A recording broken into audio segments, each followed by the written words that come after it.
아멘. 샬롬, 샬롬. 우리 여기 이제 소풍 같은 거 영상을 보니까는 우리 가서 그거 있잖아요. 좋아, 좋아. 그죠? 좋아, 좋아. 두 번이나 좋아, 좋아 하는 거 보니까 우리는 아멘, 아멘. 제가 샬롬, 샬롬은 아멘, 아멘 하세요. 샬롬, 샬롬. 네, 감사합니다. 우리 이 시간에도 하늘의 풍성한 은혜가 늘 충만하기를 바랍니다. 자, 오늘 영상부터 한번 요즘 사람 두 사람이 나와 있어요. 한 사람이 요한 테첼이라는 사람이고요. 한 사람 여러분은 잘 아시는 마틴 루터입니다. 이 두 사람은 정반대의 편에 서서 정반대의 길을 걸었던 사람입니다. 뭐 마틴 루터 여러분 잘 아시겠지만 여기 좀 거시기하게 생긴 사람 있잖아, 그죠? 좀 이상하게 생긴 사람. 예, 이분은 1517년에 중부 독일 지방에서 뛰어난 웅변가로 명성을 떨쳤던 요한 테첼이라는 신부입니다. 이 사람은 이렇게 교황의 그 휘장을 앞세우고 또 교황의 이름으로 면죄부 티켓을 팔았던 사람입니다. 얼마나 말을 잘했는지 이 사람이 이제 말을 하면은 사람들이 막 신금을 울려가지고는 그 티켓을 사지 않고는 견딜 수 없는 만큼 사람들을 유혹해서 티켓을 막 남발하면서 팔았던 사람입니다. 어떻게 이제 했나 제가 한번 흉내내 볼게요. 여러분들 티켓 살 수 있는지 한번 봐야겠습니다. 여러분 제 말을 들어보세요. 여러분의 사랑하는 부모 형제가 연옥의 고통에서 살려달라고 부르짖는 소리가 들리지 않나요? 여러분은 그 부모 형제들을 그 고통에서 건져낼 수 있어요. 딸랑 하고 동전이 돈기에 떨어지면 연옥에서 고생하는 여러분의 부모 형제는 그 영혼이 천국으로 올라갈 것입니다. 그러니 여러분 이 면죄부를 사십시오. 이렇게 사람들에게 막 살만 생겨요? 별로 안 생기죠. 별론 같아요. 예, 이렇게 해서 면죄부를 막 이제 팔고 달렸죠. 사람들은 돈이 없었지만은 순진해서 사람들이 막 돈 주머니를 가져와 가지고는 이 테첼이 가져온 그 면죄부 티켓을 사기 위해서 구름대처럼 막 몰려들었다고 합니다. 참 기가 막힌 일이죠. 그죠? 우리 지금으로는 이해 가지 않지만은 당신은 그랬다고 합니다. 이거 돈을 받고 죄를 면제하는 증명서가인데요. 얼마 정도였을까? 제가 궁금해서 한번 찾아봤어요. 도대체 저거는 얼마 정도 했을까? 찾아보니까는 이 계급에 따라서 그 면죄부 티켓 값이 다 달랐다고 합니다. 근데 평민의 그 기준으로 해가지고는 그때 당시에 송아지 한 두세 마리 가격 정도?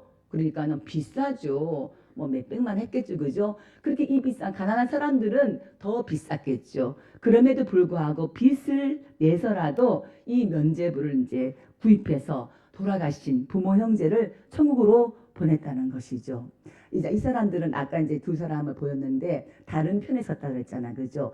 이 사람들은 이렇게 천국 가는 게 아닌데 누구의 권능으로? 교황의 이름으로. 교황의 권능으로 천국에 갈 수 있다고 이제 믿었던 것입니다. 전혀 그렇지 않잖아요.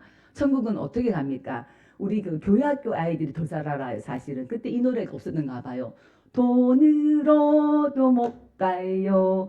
하나님 나라 같이 힘으로도 못 가요. 하나님 나라 어떻게? 거듭나면 가는 나라 하나님 나라 믿음으로 가는 나라 하나님 나라 남은 생략 이게 오늘 말씀의 주제입니다. 이게 안 돼가지고는 맞잖아요, 그렇죠? 돈으로 못 가는데 세상 돈으로 갈 수 있다고 면죄부를 사서 갈 수 있다고 이때 막 이제 대체 다니면서 막 이제 얘기했다는 것입니다. 전혀 성경적이지 않지 않습니까? 황당무계한 말이겠죠. 근데 그 당시에는 이 말을 누가 했는가 하면 교황이 파니까 사람들이 맞나 보다. 리더가 중요한 거예요. 맞나 보다. 그리고 그때는 성경을 읽지 못했습니다. 성경은 지금은 우리 뭐 지금 집에 성경이 몇 권씩 있지만은 그 당시에는 성경도 없었고 사제들만 성경을 갖고 있었고 그 사제들도 그 성경에 쓰인 글씨가 그 원어 라틴어로 되었기 때문에 그 사제들도 그 성경을 잘 읽지 못했다고 합니다. 그래서 여러분 왜 여행을 하다 보면은 유럽 같은 데 보면 성당들이 많잖아요. 저도 성 베드로 성당 가봤거든요. 갔더니 완전 큰 성당에 바닥에도 그림, 뭐 벽면에도 그림, 저 높은 천장에도 다 그림이 그려져 있어요. 그게 뭔가 하면은 그때 당시 일반 사람들은 글씨를 모르니까 성경을 못 읽으니까는 그걸 그림으로써 설명하기 위해서 그림을 가는 데만 다 이렇게 그려놓았다고 합니다. 그 이렇게 이제 받은 그 면죄부를 파는 그 돈은 어떻게 했을까? 면죄부는 왜 팔았을까? 그거는 그 베드로 성당을 리모델링 고치는데 이제 비용이 이제 너무 많이 들다 보니까는 이런 방법으로 돈을 막 이제 거둔 거죠. 그것도 다 그렇게 한 것도 아니야. 절반은 주교에게 바치고 나머지는 리모델링 하는데 막 쏟아 부은 거죠. 부정부패죠 말하자면 이것이 교회 안에서 이루어졌으니까 그 교회의 부패와 타락과 그리고 잘못된 그 구원관 돈으로 면죄부를 사서 천국 갈 수 있다는 그 잘못된 그 구원관을 보다 못해서 일어난 그 종교개혁을 시작한 사람이 바로 앞에 이제 그려봤던 마틴 루터입니다. 이 마틴 루터 당시에 비텐베르크 대학의 이제 교수였는데요. 면죄부 판매를 비판하는 그 비판의 글을 포함한 95개 조항, 우린 저 내용은 다 모르지만은 그 의미를 도중 그 95개 조항 잘못된 것들을 다 써가지고 그 정문에 딱 붙였다는 거 아닙니까? 전도사님 한번 틀어봐 주실래요? 우리가 이제 가보질 못해도 저도 못 가봤어요. 한번 그림 보는 거죠. 왼쪽에 있는 게 비텐베르크 성당이고요. 그 성당에 이제 그 대자보를 붙인 95개의 방망문을 쓴 붙인 이 정문에 그 이제 마지막에 있는 거 방망문이죠. 그걸 붙여놨다고 합니다. 그런데 지금은 그 까만 문 있잖아, 그죠? 그 정문에 다 그 방망문이 다 새겨져 있다고 합니다. 그래서 이렇게 이제 종교 개혁이 시작이 되었습니다. 이렇게 시작된 이제 종교 개혁이 얼마 전까지도 뭐 종교 개혁 500주년 해가지고 막 난리 쳤는데 벌써 507주년이 되었더라고요. 507주년이 되는 해입니다. 왜 이렇게 해마다 종교개혁이라고 하는 것일까라고 생각하는 분들이 있을 수 있습니다. 그런데 우리 기독교 역사에서 가장 중요한 것은 물론 예수 그리스도의 탄생과 그 죽음과 또 부활 사건이겠지만은 이 종교개혁이 없었다면 교회도 없고 또 우리가 드리는 이 예배의 형식이나 그 신앙의 내용과 방식이 지금과는 아주 전혀 달랐을 것입니다. 이 종교개혁을 안 했으면 교회가 없는 거죠. 성당만 있었겠죠. 우리는 예수 이름으로 기도하는 것이 아니라 어떻게 생각하면은 성모 마리아여 나의 기도를 하나님께 전달해 주세요. 이런 기도 미사를 드렸지 않았을까. 고해 성사를 하면서 이런 것들이 어떻게 해서 바뀌었나 바로 이 종교 개혁으로부터 바뀐 것이죠. 그러니까는 얼마나 중요합니까? 그래서 종교 개혁은 기독교를 그리고 교회를 존재하게 만든 아주 중요한 사건입니다. 그러니까 여러분들 또 종교개혁에 이르지 마시고 참 중요한 날이구나 중요한 일이었구나라고 여러분들 기억하시기를 원합니다. 그리고 이 종교개혁을 안다는 것은 우리 이 개신교의 그 뿌리와 그 신앙의 뿌리를 아는 것이기에 굉장히 중요하고 소중한 것이죠. 아마도 우리는 이 예수님 오실 때까지 종교 개혁의 이 날을 기념해야 할 것입니다. 이때 이제 루터는 아까 우리가 주보에서도 읽었지만은 오직 성경 또 오직 믿음 오직 은혜 먼저 오직 성경 오직 믿음 오직 은혜를 루터가 이제 불지렀고 그 이후에 이제 칼빈이 오직 그리스도, 오직 하나님과 영광을 두 가지를 더 이제 돼서 종교개혁 5대 강령을 완성을 했습니다. 원래 이제 우리 이제 목사님이 이제 종교개혁주의를 맞이해서 새벽기도 시간에 말씀을 했는데 반복되기도 하는데요. 주일 예배 오신 분들이 이제 좀 들으셔야 할 것 같아가지고 루터는 원래 이제 법학을 공부하던 사람이었습니다. 근데 어느 날 천둥 번개 날씨가 좋지 않은 날이었죠. 벼락을 막 천둥 번개 있잖아, 그죠? 탕탕 이제 어떤 사람 굉장히 무서워하는데 저는 굉장히 시원하더라고 이 소리 들으면 이 벼락 치던 날에 옆에 있는 친구가 이제 죽게 됩니다. 그때 이제 겁을 먹고 나를 살려주시면 내가 수도사가 되겠습니다. 우리 뭐 급한 일 있으면 막 그러잖아요. 하나님의 소원 잘하잖아요. 이렇게만 해주시면 이렇게 하겠습니다. 루트 마찬가지로 그 당시에 이제 그렇게 벼락을 경험하면서 하나님 앞에 소원을 하고는 바로 어거스틴 수도원에 가서 수도사가 되었습니다. 여러분들 벼락 치는 날 조심하세요. 언제 부르실지 모릅니다. 이렇게 이제 루터가 이제 말씀가 들어가서 수도원에 들어가서 말씀과 기도로 거룩한 생활을 하고 또 거기서 막 그것만 한 게 아니라 고행을 하고 막 금식을 하고 또 맨날 가서 너무 귀찮을 정도로 갔대요. 고해성사를 너무 많이 해가지고 고해성사를 막 가서 여러 가지를 다 해봤어요. 루터 거기서 자기가 최선을 다해서 아주 성실하게 모범수를 했지만은 돌아오는 것은 구원의 확신과 그 기쁨이 없었던 거예요. 하나님의 의를 이루려고 하면 할수록 그 마음에는 더 큰 무거움만 지어지고 모둠이 몰려왔다는 것이죠. 이제 그러다가 1511년에 이제 로마를 이제 방문할 일이 있어가지고 큰 기대를 교황청이 있고 이제 거기서 원산진이 가서 큰 은혜를 받고 와야지 큰 기대를 가지고 이제 로마로 가서 보니까는 세상에 거기 가니까는 얼마나 교회가 쏟고 부패했는지 오히려 더 큰 낙심으로 돌아오게 됩니다. 그리고 거기서 라테난 성당 앞에 그 빌라도 계단이라고 이제 28개 계단이 있는데 그 계단 사람들이 어떻게 하면 고행을 한다고 그 무릎을 꿇고 거기를 막 오르락내리락 하면서 어디 고행을 하는 거죠. 피를 질질 흘리면서. 그렇게까지 했음에도 불구하고 돌아오는 것은 영적인 은혜로 충만한 것이 아니라 더 절망에 빠져서 다시 독일로 돌아오게 됩니다. 그의 스승이자 이제 멘토인 요한 폰 스타우비치는 이제 루터에게 권유를 하죠. 그러지 말고 성경 한번 가르쳐 봐라. 비텐베르크 대학에서.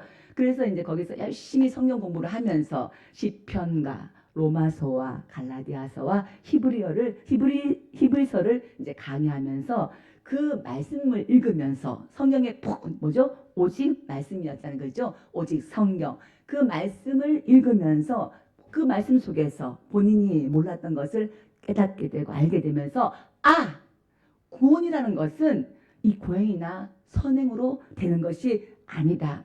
하나님께서 은혜를 주셔야지만이 되는 것이라는 것을 이제 깨닫게 되는 것이죠. 특히 우리가 아까 이제 찬송에도 이제 찬양 부르면서 나왔는데 로마서 1장 17절 말씀에 오직 의인은 믿음으로 말미암아 살리라 이 말씀이 확 가슴에 와닿은 거예요. 근데 의인은 하나님의 은혜 즉 믿음으로 말미암아 사는 것이라는 것을 깨달음으로써 루트가 이렇게 고백을 했다고 합니다. 이 깨달음과 동시에 그 가슴이 열린 문을 통해 나는 낙원에 들어갔다. 그만큼 이제 그 자리가 바뀐 거죠. 너무 마음이 기쁨과 환희와 빛으로 가득해서 내가 낙원으로 들어갔다. 자유함을 이제 얻게 됩니다. 자, 이런 루터를 이제 바라보면서 오늘 이제 말씀 여러분들 우리가 교회에서 가장 많이 쓰는 말이 주로 뭘까요? 단어가 뭐죠? 우리가 뭐죠? 주로 우리가 은혜 받았습니다. 은혜 받으세요. 은혜를 충만하세요. 은혜 있기를 바랍니다. 옆에 분 다 해볼까요? 은혜 받으세요. 은혜 받으세요. 자, 이렇게. 자, 이 은혜. 원래 이 은혜라는 표현을 가장 먼저 어디서 사용했는가 하면은 구원과 관련되어서 사용되었습니다. 우리들의 구원은 바로 뭐로? 은혜로 주어졌다는 것. 뭐로? 은혜로 주어졌다는 것이죠. 자, 우리가 종교를 말할 때 기본적으로 두 가지를 말하고 있습니다. I 종교가 있고 J 종교가 있습니다. 뭐라고요? I 종교와 J 종교입니다. 자, I 종교 말 그대로 I 나로부터 그죠? 나로부터입니다.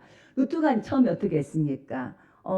고행을 하고 선행을 하고 막 고해성사를 하고 본인이 막 의를 쌓은다 할지라도 되지 않았잖아. 그죠? 내가 하려고 내가 뭔가를 막 했을 때에 그게 I 종교입니다. 내가 뭔가 도를 얻고 진리에 이르고 구원에 이르려고 노력하는 것이죠.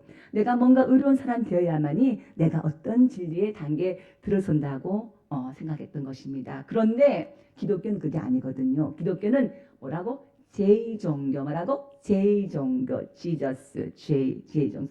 그렇게 해서 구원이 이루어지는 것이 아니고 오직 예수 그리스도의 믿음으로 말미암아 구원을 얻는다고 표현한 것이죠. 여러분들은 우리는 제2종교입니다. 세상에 우리 기독교 말고는 다 세상의 종교들은 아이 종교입니다. 나로부터 뭔가를 이루려고 내가 뭘 획탈하려고 우리는 제2종교죠. 예수 그리스도로 말미암아 구원을 얻는다.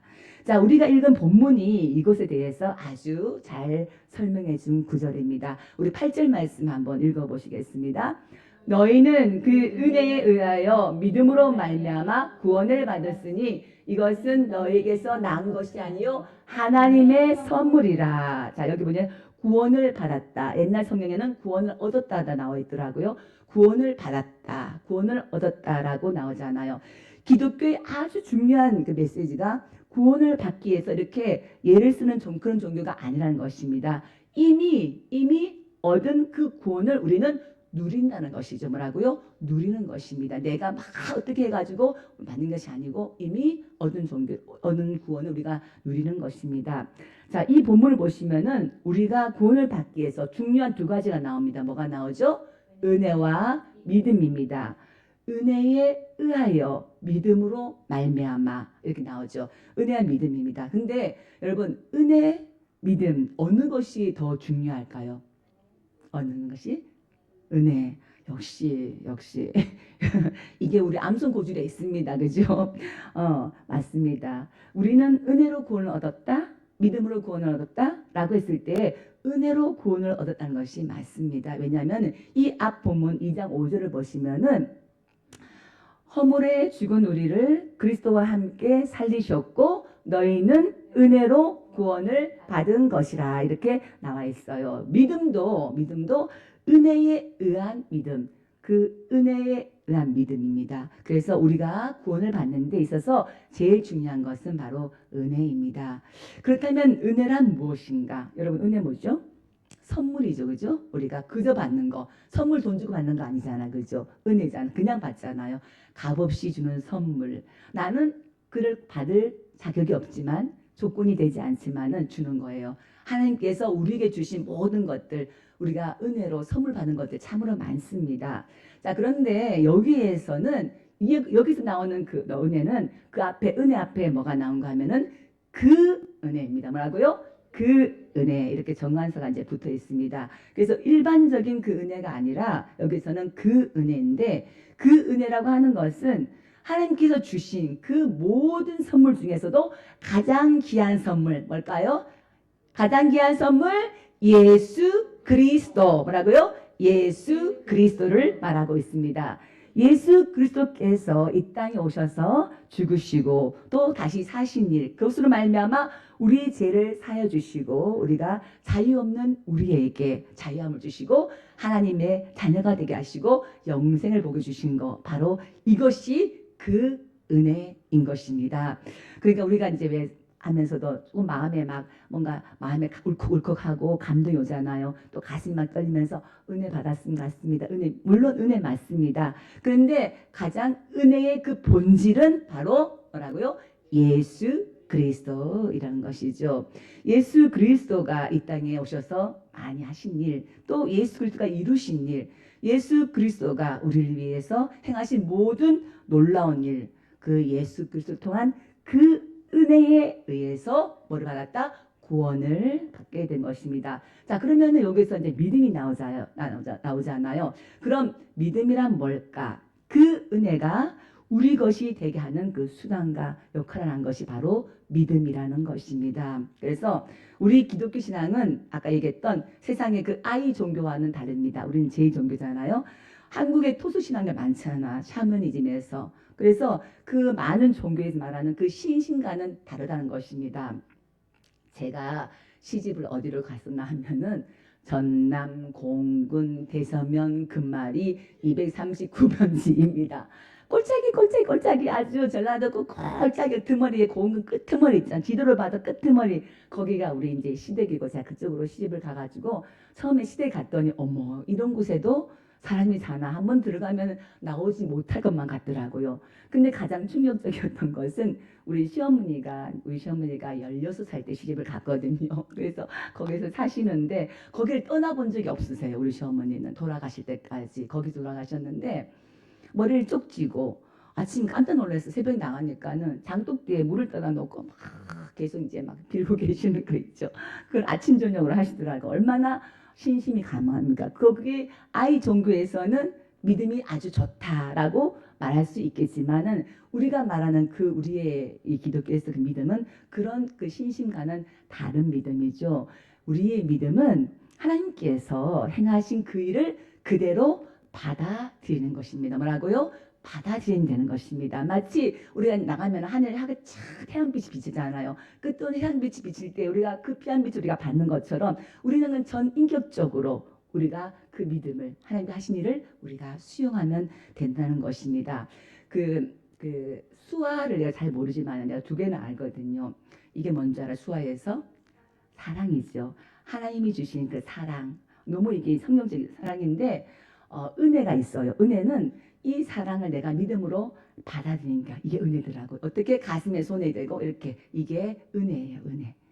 너무 이해가 잘 가죠. 하나님의 사랑을 이렇게 받아들이는 거. 이게 이제 수화로 은혜입니다. 은혜. 내 가슴으로 이렇게 받아들이는 거. 이겁니다. 그래서 이 믿음은 우리가 어떤 뭐 착한 일을 해서 내 죄 때문에 고행을 해서 얻어진 것이 아니라는 것이죠. 하나님께서 주신 선물이기 때문에 누구도 사랑하지 못하게 함이라 이렇게 나와 있습니다. 여러분들은 그 구원의 신비를 누리시기를 바랍니다. 하나님이 주시는 그 은혜를 누리시기를 원합니다. 이것이 바로 믿음입니다. 우리의 노력으로 얻은 것이 아니라 하나님께서 예수 그리스도를 통해서 그 안에서 이루신 놀라운 일들 때문에 그 은혜 때문에 구원이 가능한 것이고 그 놀라운 은혜가 내 것이 되는 것, 그 받아들인 것 이것이 바로 믿음 때문이라는 것이죠. 이것을 이제 종교개혁자들이 외친 것입니다. 구원은 내 노력으로 받는 것이 아닙니다. 하나님이 주신 선물입니다. 이렇게 외친 것이죠. 당시 이제 루터의 고민이 바로 이거였습니다. 루터가 어떻게 했습니까? 번개에 막 칠 때 두렵고 떨렸다 그랬잖아. 무서웠다 그랬잖아요. 내가 지금 죽으면 지옥에 갈까봐 하나님이 나를 받아줄까 하는 확신이 없었다는 것입니다. 그는 수도사로 다른 사람보다 훨씬 더 거룩하게 열심히 고행을 하고 또 여기서 막 선행하고 했지만은 자기를 아무리 깨끗이 비워도 과연 내가 하나님 보시기에 합당한 인격과 의를 쌓았나 늘 그것이 고민이었던 거죠. 그런데 루터가 어떻게 했습니까? 성경을 보니까 그게 아닌 거죠. 진리를 깨닫고 나니까는 바로 이것이구나. 우리가 우리의 힘으로는 나로서는 도저히 하나님께 도달할 수 없다. 하나님께 갈 수 없다는 것이죠. 그래서 하나님께서 다른 길을 열어주셨는데 바로 예수 그리스도를 믿음으로 오직 그 믿음만으로 갈 수 있다는 것입니다. 믿음이 구원을 얻는 방법이라면 은혜는 뭘까요? 그것은 은혜는 인간은 불가능하다는 것이죠. 인간은 안 된다. 오직 뭐로만 된다? 오직 은혜로만. 시작. 오직 은혜로만. 네. 너의 노력은 될 수 없어. 인간 노력은 안 된다. 이렇게 못을 박아버린 것이 바로 오직 은혜입니다. 하나님의 은혜의 선물을 믿음으로 받아들여라. 오직 의인은 믿음으로 말미암아 사는 것이다. 이것이 바로 종교개혁의 시발점이었습니다. 하나님이 주신 은혜는 값없이 주신 선물입니다. 왜 값이 없을까요? 왜? 그것은 너무 귀중하기 때문에 값을 매길 수가 없습니다. 우리가 마치 물과 공기처럼 근본적으로 이것들은 공짜잖아요. 돈 주고 우리가 공기를 마시지 않잖아요. 그렇지만은 이것이 없으면 사람이 어떻게 됩니까? 금방 죽어버려요. 너무 소중하고 너무 귀중하니까는 그게 우리는 돈으로 값으로 매길 수 없는 것입니다. 바로 하나님의 구원의 은혜가 바로 이런 것입니다. 도저히 값으로는 매길 수 없는 그렇게 귀중하고 소중한 것이 바로 구원의 은혜라는 것입니다. 그런데 문제는 이렇게 값없이 주니까 너무 값싸게 여기는 거예요. 은혜를 값싼 은혜로 취급해버리고 마는 것이죠. 우리 신앙의 위기 또 개신교의 위기가 바로 이 은혜를 너무 값싸게 여기는 데서 출발했다고 생각합니다. 자, 그럼 값싼 은혜가 뭘까?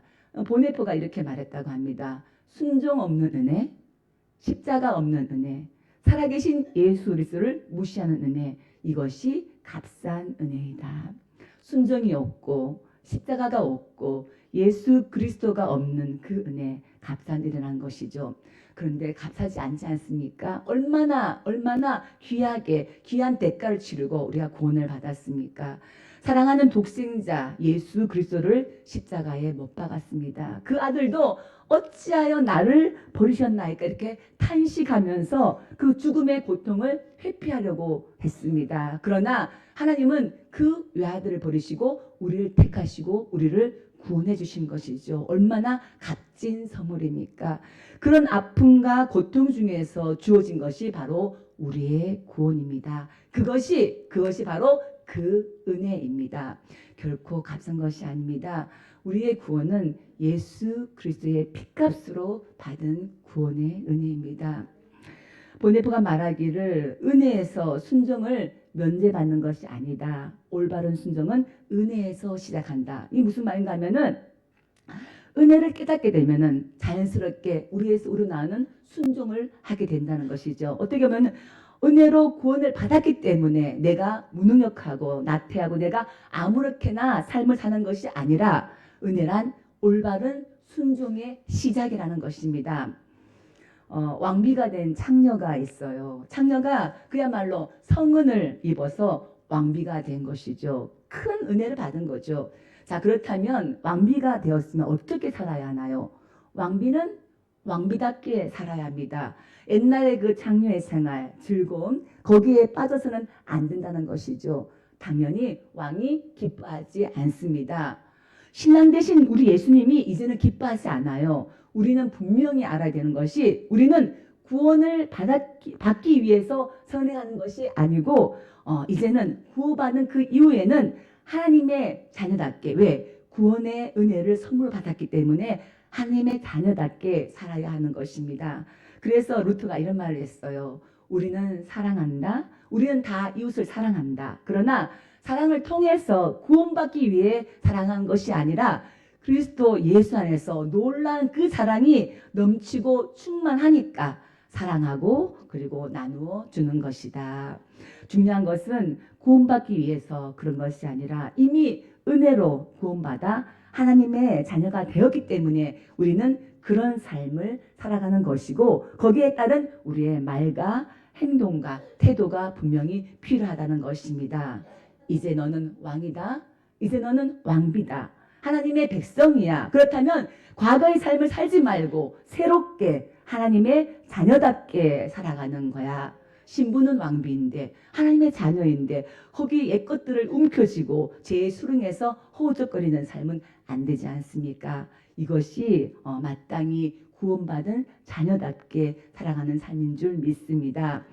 이제 우리는 오직 예수 그리스도의 십자가에 죽으신 그 은혜로 인하여 구원을 받은 하나님의 사람으로서 우리는 이 시간에 성찬에 동참하는 것입니다. 성찬, 말 그대로 거룩한 음식에 동참한다는 말입니다.